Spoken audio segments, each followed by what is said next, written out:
आज की इस वीडियो में हम लोग समझेंगे कि डबल टॉप और डबल बॉटम क्या होता है। मेरा नाम है कैसर ताहिर, फाउंडर ऑफ एपिस्ट एकेडमी। आज हम लोग बात करेंगे कि डबल टॉप चार्ट पैटर्न और डबल बॉटम चार्ट पैटर्न क्या होता है, कि कैसे बनता है, इसके पीछे की बायर और सेलर की क्या साइकोलॉजी होती है, और किस तरीके से हम एक सही चार्ट पैटर्न और एक फेक चार्ट पैटर्न के बीच में डिफ्रेंसिएशन करनी है।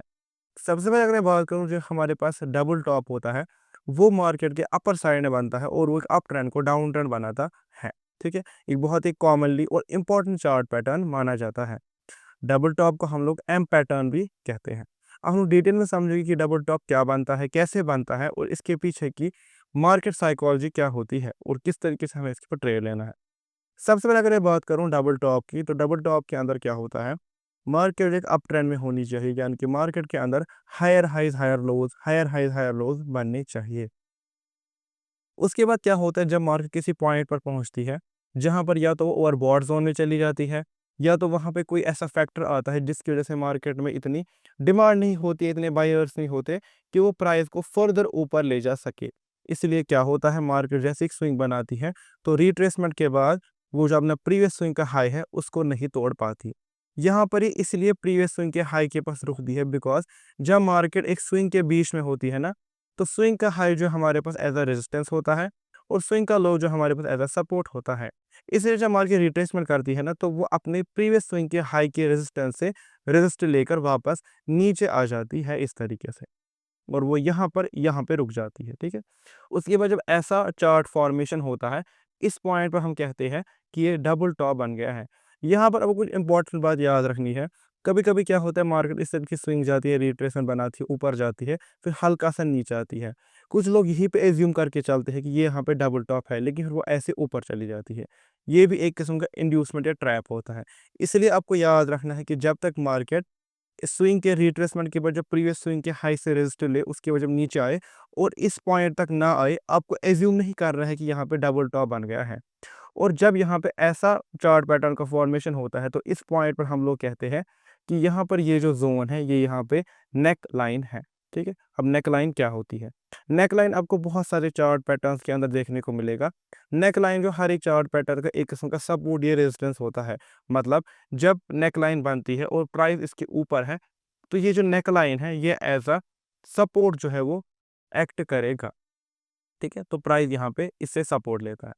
यहाँ पर हमारी डॉ थ्योरी की वो वाली जो थ्योरी है, पेनेंट है, वो भी फुलफिल होता है कि जब तक मार्केट हायर हाइज बना रहा है तब तक मार्केट में अप ट्रेंड है। इस पॉइंट पे मार्केट ने जो है हायर हाइज बनाना छोड़ दिया या नहीं बना पा रही है, तो यहाँ पर हम कह सकते हैं कि अप ट्रेंड यहाँ पे खत्म हो रहा है, क्योंकि यहाँ पे बायर से रिट्रेसमेंट के बाद प्रीवियस स्विंग के हाई को तोड़ने की कोशिश की, लेकिन इस बार मार्केट में इतनी एनफ डिमांड नहीं थी जिससे वो प्रीवियस स्विंग के हाई को तोड़ सके। इसलिए उसने यहाँ पे रेजिस्टर लेके वो वापस नीचे आ गई और नेक लाइन से सपोर्ट लिया।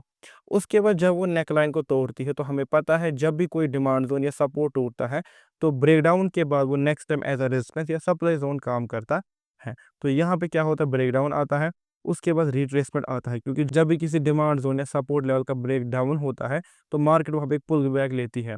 ये पुल बैक क्यों लेती है, यहाँ पे भी हमारी डॉ थ्योरी का टैलेंट है, मार्केट डिस्काउंट इज एवरीथिंग की थ्योरी।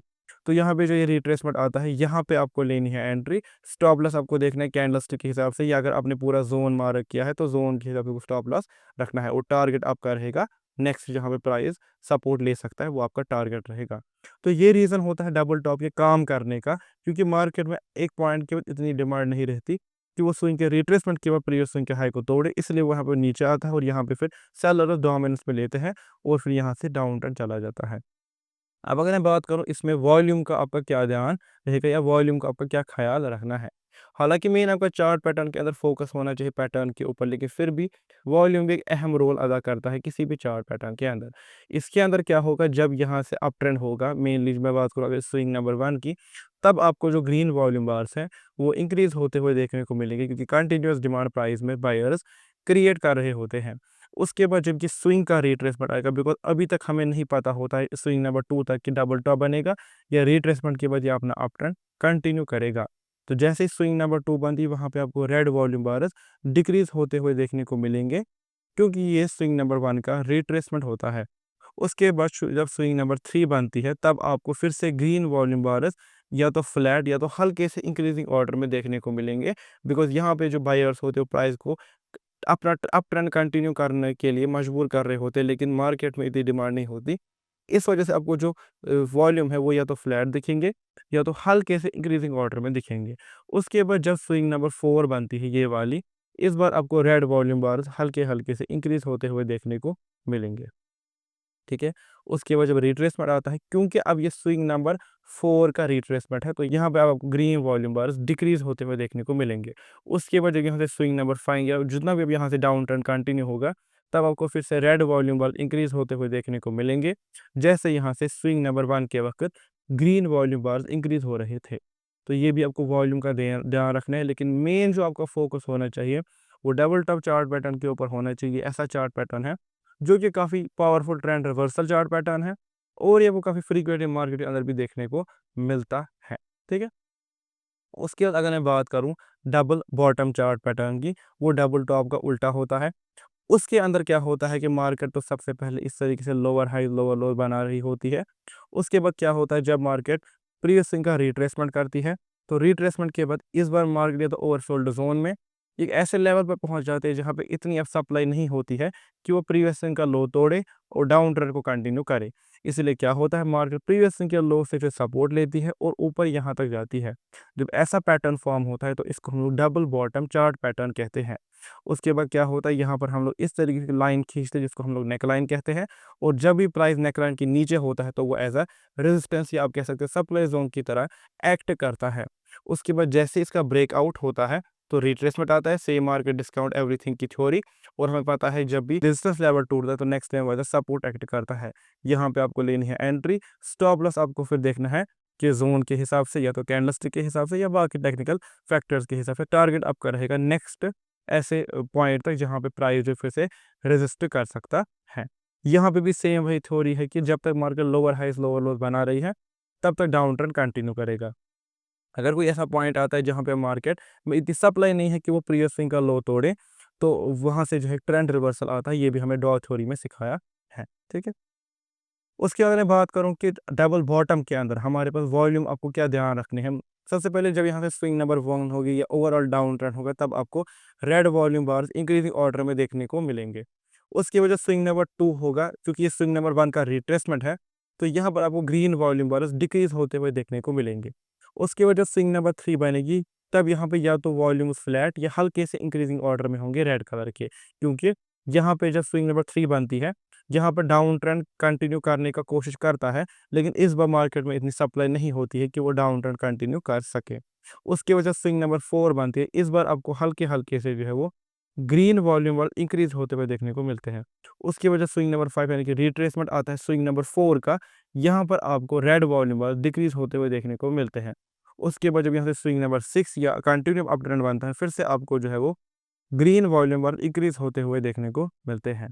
ठीक है? तो ये एक साइकोलॉजी होती है किस तरीके से डबल टॉप या डबल बॉटम काम करता है। अब हम इस डबल टॉप और डबल बॉटम को चार्ट के ऊपर समझेंगे। ये जो मैंने गोल्ड का यहाँ पे 1 आवर का टाइम फ्रेम का चार्ट खोला हुआ है, ये जो मैं आपको टेक्निकल एनालिसिस बता रहा हूँ डबल टॉप डबल बॉटम का, ये किसी भी मार्केट में, किसी भी सिंबल पे, किसी भी स्टॉक पे, किसी भी इंडेक्स पे, किसी भी कमोडिटी पे, किसी भी क्रिप्टो पे, सब जगह सेम टू सेम काम करती है। एग्जाम्पल अगर मैं बताऊँ, यहाँ से आपको सबसे पहले क्लियर कट अप ट्रेंड देखने को मिल रहा था। उसके बाद क्या होता है, जब ही मार्केट ये वाली स्विंग बनाती है, इसका रिट्रेसमेंट आता है, मार्केट ऊपर जाती है, लेकिन प्रीवियस स्विंग का हाई नहीं तोड़ पाती है, क्योंकि इस पॉइंट में मार्केट के अंदर इतनी डिमांड बची ही नहीं है। उसके बाद नीचे आ जाती है। इस पॉइंट पे जो है यहाँ पे आपको नेक लाइन को ड्रॉ कर लेना है। अगेन नेक लाइन को आप जो हम लोगों ने डिमांड और सप्लाई का वीडियो सीखा था, उसके अंदर में जिस तरीके से हम लोगों ने जोन को मार्क करना सीखा था, उसी तरीके से हम नेक लाइन को भी ड्रॉ कर सकते हैं एज अ डिमांड जोन। क्यों? क्योंकि ये भी जो है नेक लाइन भी हमारे पास डिमांड सप्लाई जोन ही होती है, और इसको भी हम लोग सप्लाई जोन के प्रिंसिपल के मुताबिक ड्रॉ कर सकते हैं। इसके अंदर जोन को ड्रॉ करना ज़्यादा अच्छा होता है एज कम्पेयर अगर हम लाइन ड्रॉ कर रहे हैं।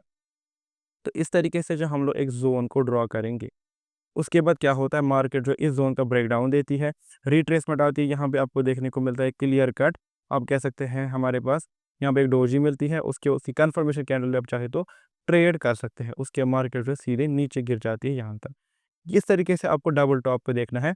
अब जो है अगर मैं बात करूँ कि डबल बॉटम कैसे दिखाई देता है, तो यहाँ पर हमारा एक और एग्जांपल है डबल बॉटम की। यहाँ पर क्या हो रहा है, सबसे पहले मार्केट जो वो डाउन ट्रेंड में थी, उसके बाद यहाँ पे जो आपका डबल बॉटम है वो थोड़ा-सा हल्का-सा टिल्टेड है, यानी कि उसके अंदर जो नेक लाइन है वो टेढ़ी है।